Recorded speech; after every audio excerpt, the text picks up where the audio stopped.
Yep, right there. But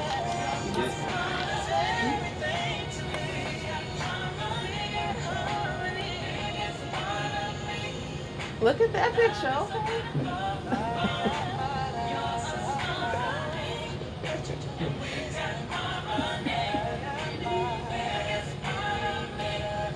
All right, 15 seconds.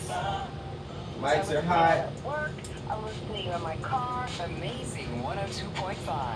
102.5. 102.5. 102.5. 102.5.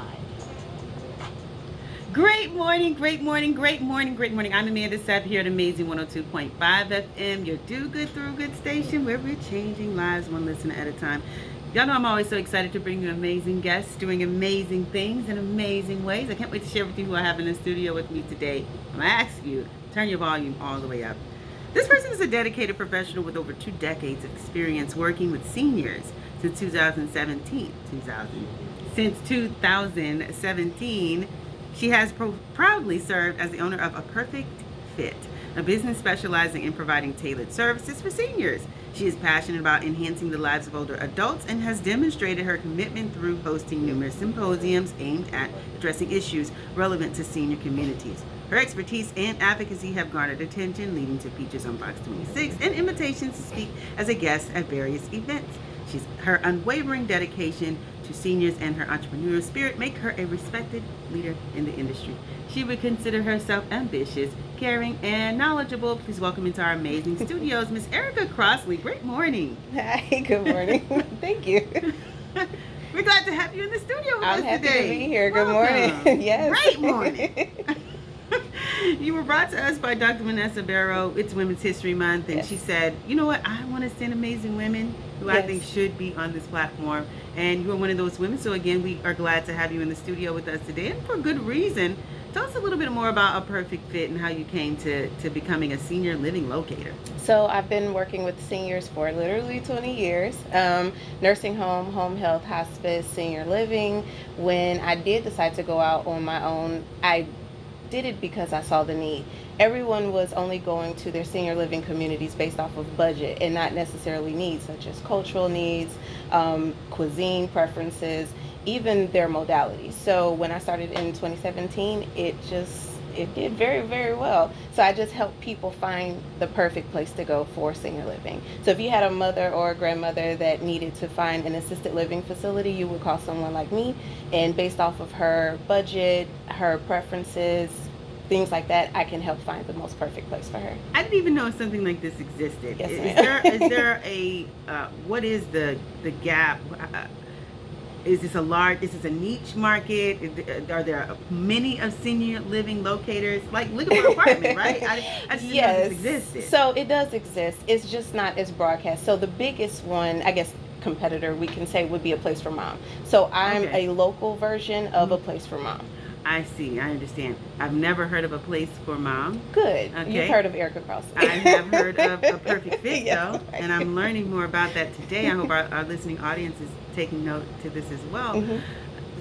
So let's talk about a little bit about the stigma behind living senior living facilities. Yes. You get all these different, videos on the social media about abuse Yes. in those facilities, and Yes. it is daunting to maybe see or fathom that your senior is going through something like this, right? Because sometimes a family member, a relative can't take care of the Mhm. senior. So Mhm. they are forced, in a sense, and I use the word forced, Yeah. to place them. Yes. But how do you help a family that is in this situation?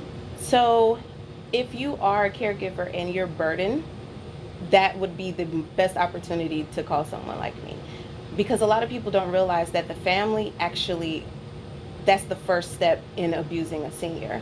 When your patience is thin, when if you have a mother that's demented and now she's combative, now you might get combative because this is a new version of your mother that you've never experienced before. And I'm not saying in the version of beating her or anything like that, but it's the way that you talk to someone, or withholding certain things, or not upholding their dignity. So it kind of abuse in a lot of situations starts at home when families don't even realize it because they're burdened.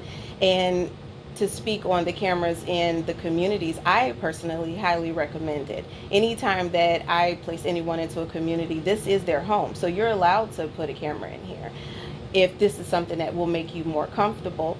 But I do think that the stigma started initially with the lack of being able to afford it, right? Mm-hmm. So don't put me in a nursing home because only thing that you can afford is the Medicaid version, the low down, run down version where, things are running on a tight ship, the budget is low, there's not a lot of resources and options versus, being able to pay $5,000-$6,000 a month and live in something that's immaculate and beautiful, and the staff just throws rose petals down at your feet when you walk. So there is a completely different version of what it was before. However, it does depend on people's situation, their budget, and if they're actually able to be taken care of inside their family home. It sounds like I'm hearing it's about the budget, but not really. Well, I don't know. that's actually true. It's about the budget, but kinda. So I also encourage people, if you know that you don't want to go into a senior living community, start aging in place now. If you're in your mid 50s, early 60s, if you know that this is something that you don't want to do, that you're not prepared financially to do, start modifying your house now. Put the grab bars in there, open the door frame so that a wheelchair can go in. Think forward. But the problem is that a lot of people just don't think that they're going to age. They know that they're going to get older, but they don't see themselves as an elder.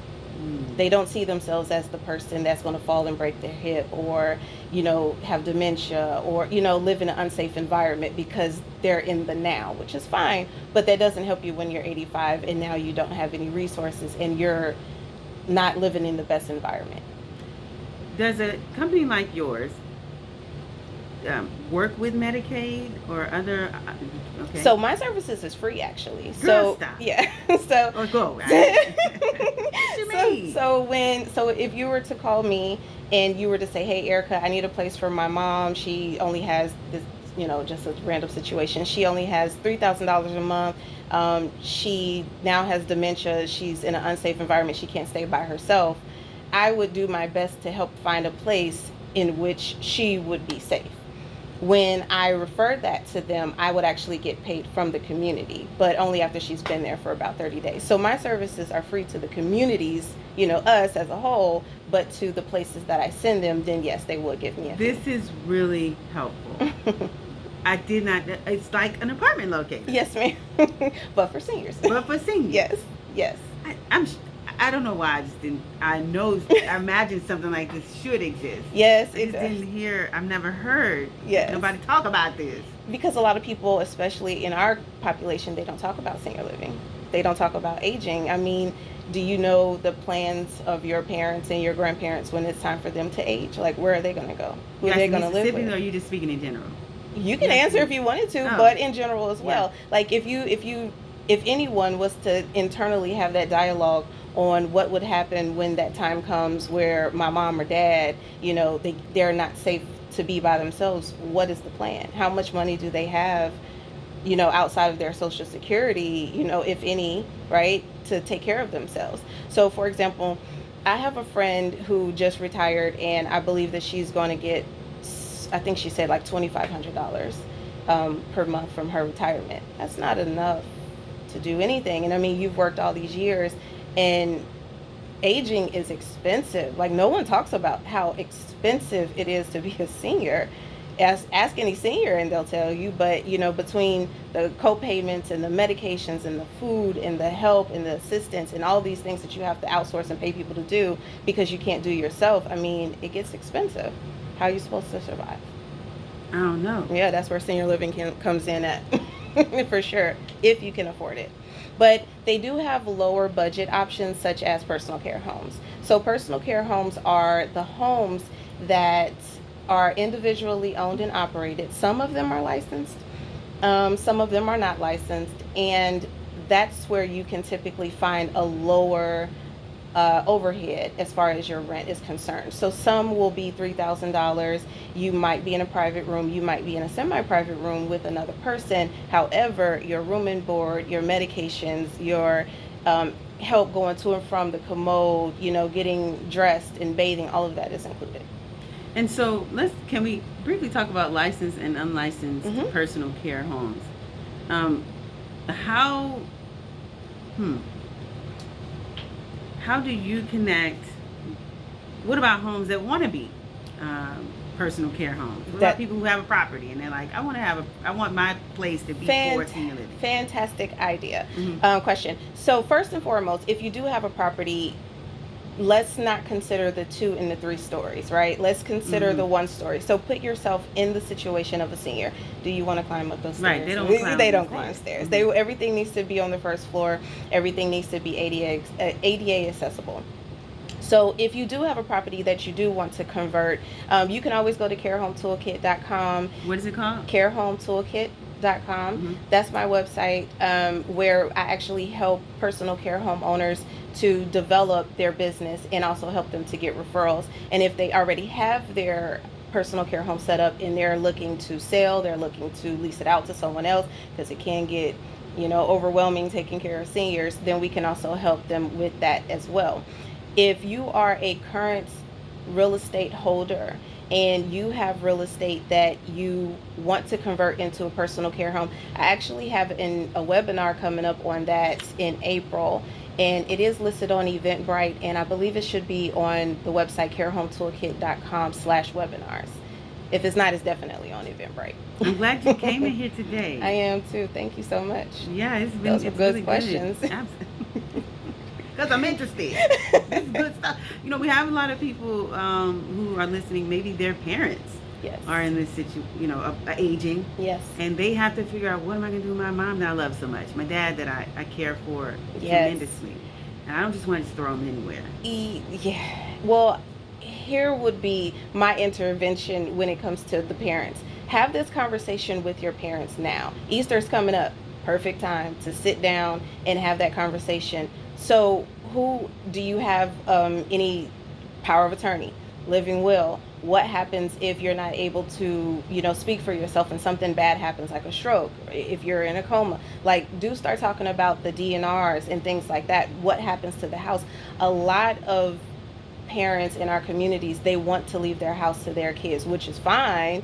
But if you need that house as collateral to help you age more gracefully, have that conversation with your kids. Maybe your kids might not even want that house, or maybe you need to downsize and get, just a 1-story home or a mother-in-law suite with one of your kids or something like that. But planning in advance is so important. I just can't overemphasize that. And parents, please don't assume that your kids are going to be your caregiver when they get older, because that is the most devastating situation that you can come across, when you realize that they can't take care of you, especially if they have their own kids, they have their own situations going on, and you're just kind of left like, well, now what? And look, it's not because they don't love you. Exactly. It's not because they don't love you. They just can't. Mm-hmm. And being a caregiver, some people feel that it's forced, but it's an option. This is good stuff. I got Erika Crossley here in the building with us today. She is the owner of A Perfect Fit. You can find out about a webinar that she has in April for people who want to decide, maybe use their home as a personal care home. Yeah. Yes. If they have the real estate for it, that they want If to they have the convert. real estate for it, you can go to carehometoolkit.com for more information about that. And then you talked a little bit about finding the right senior home, and you mentioned briefly sometimes it isn't necessarily about how much it costs, but then it is about what type of food do they provide at this location. Yeah. Because you want it to feel like home, Yeah. right? So I actually had a situation way back when I first started. I actually put a Hispanic male in a personal care home that was run by Nigerians that cook nothing but Nigerian food. So you see the cultural clash there. For sure. And this is something that he's never had before, he's never experienced before. And so when you're thinking about placement, you really have to encapsulate the person as a whole. What's their preferences? How can they communicate? Is there a language barrier? What are they going to eat?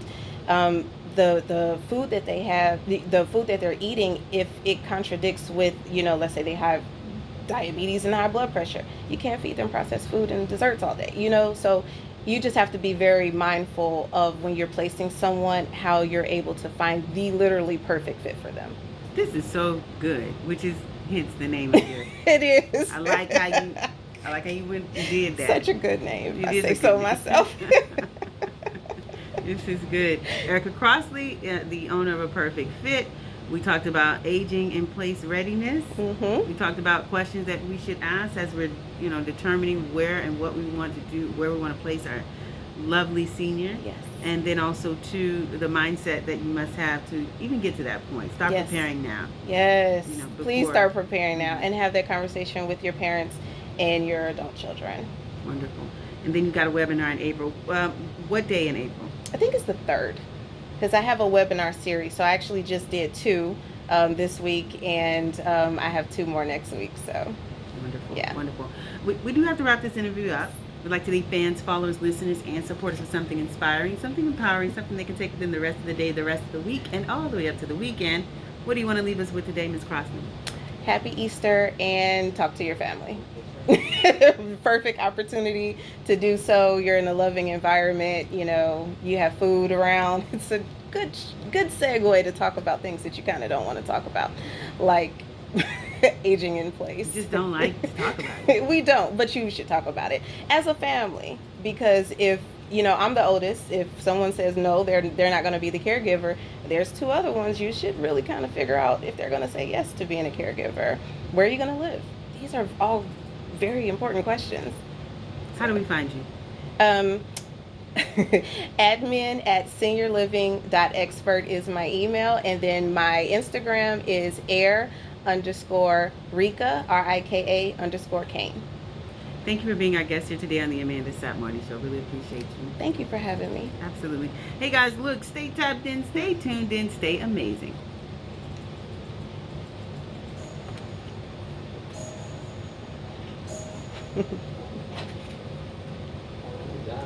Y'all look great. Yeah. Yeah, this is really good. I don't know what Thank it you. is.